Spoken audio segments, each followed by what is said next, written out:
Moving on to our next case, Invincible Inc. versus RBH SPE One LLC from the 8th Division in Fort Worth. The case concerns 3 issues: breach of contract, derivative liability, also known as piercing the corporate veil, and fraud arising from an acquisition gone wrong. Here's the story. In 2023, Robert Burns, through his companies, tried to acquire a 49% stake in Invincible, an online eyewear company. Invincible claims Burns misrepresented his financial position, so when the initial closing date passed without payment, even after 5-month extension, they terminated the deal and filed suit. Invincible's first claim, breach of contract, was against Robert Burns personally, alleging that Burns agreed to transfer assets into the 2 entities to perform the acquisition agreement and failed to do so.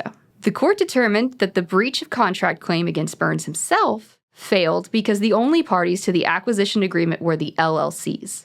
Burns was not a signatory individually. Invincible's second claim, the veil-piercing theory, alleges that the LLCs were undercapitalized and insolvent, ignored corporate formalities, and served as a facade for the Burns family business. The court determined Invincible's veil-piercing claim failed under Texas law. In Texas, members and managers of an LLC are generally shielded from personal liability for the company's debts and obligations. Invincible's veil-piercing claim stemmed from Delaware veil-piercing principles, which can include inadequate capital, failure to observe corporate formalities, and insolvency. However, it is not settled that Texas law even allows veil-piercing for LLCs.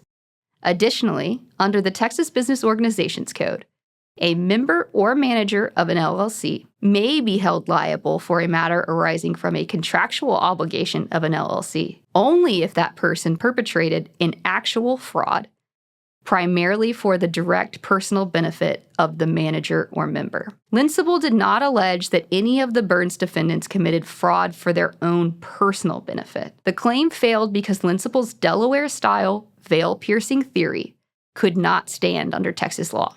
Invincible's third claim, fraud, stemmed from allegations that Burns represented that he and his 2 entities had a net worth exceeding the price of the agreement. Despite knowing his net worth claim was false, Burns still instructed an employee to carry out the agreement. Finally, the court determined the fraud claim against Burns himself was adequately pleaded. Invincible showed that Burns made a false representation about the capital amount and knew it was false.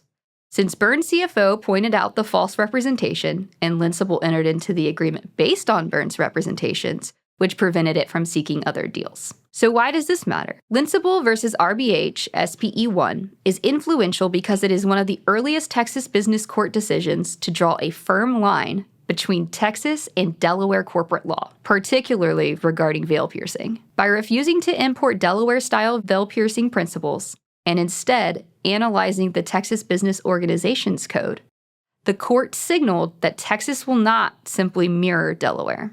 This distinction will have real consequences for deals, lawyers, and for anyone structuring LLC-based transactions with choice of law clauses in Texas.